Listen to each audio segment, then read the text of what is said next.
On vous montrait hier donc des images de drones abattus par les Ukrainiens. Alors, j'allais dire un peu avec les moyens du bord, c'est-à-dire on avait vu des missiles, des mitrailleuses, tout ça appuyé par des fusées éclairantes. Et bien là, regardez ceci à l'instant, c'est un drone qui abat un autre drone. C'est-à-dire qu'en fait, globalement, il n'y a pas d'intervention humaine. Drone contre drone. Drone contre drone. Tout ça, c'est un combat qui a lieu dans les airs. Alors, d'un point de vue humain, on peut évidemment s'en réjouir quand même, Aurélien Duchesne, mais du coup, ces drones, ils opèrent forcément avec des équipes au sol, ou est-ce que certains peuvent avoir, je sais pas, une cible verrouillée par exemple, et ensuite, hop, roule ma poule, j'ai envie de dire, on les laisse aller dans le ciel et faire leur œuvre. On est dans la région d'Aporijal. Hein. Dans tous les cas, il y a un homme dans la boucle des deux côtés, parce que s'il n'y avait pas d'homme dans la boucle, ce serait sur la décision de tir par intelligence artificielle, par exemple.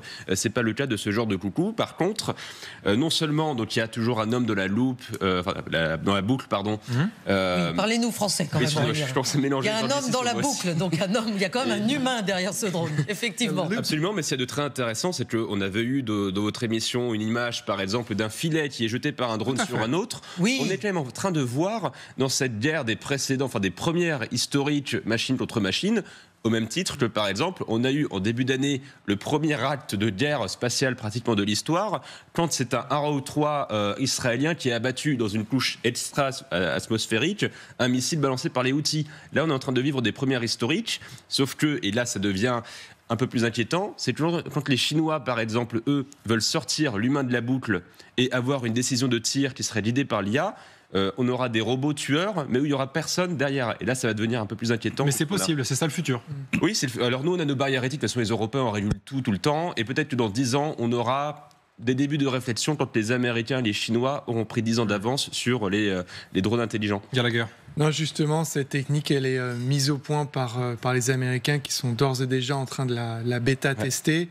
Et ce qui est intéressant, c'est qu'en réalité, le drone, et vous avez raison quand vous parlez d'acquisition, il va acquérir la cible et avec des moyens d'intelligence artificielle, donc il va y avoir un pilotage automatique. Il ne va pas abattre le drone ennemi, en réalité, il va le percuter. C'est ce qu'on voit à l'image. C'est une élimination par collision.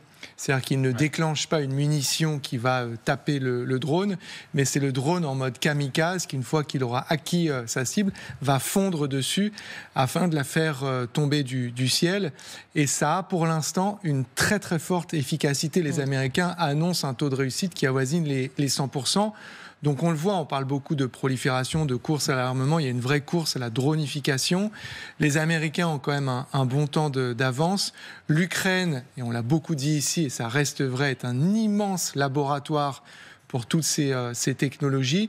Et les Ukrainiens sont d'excellentissimes pilotes qui ont beaucoup innové, et notamment avec les versions civiles et miniatures.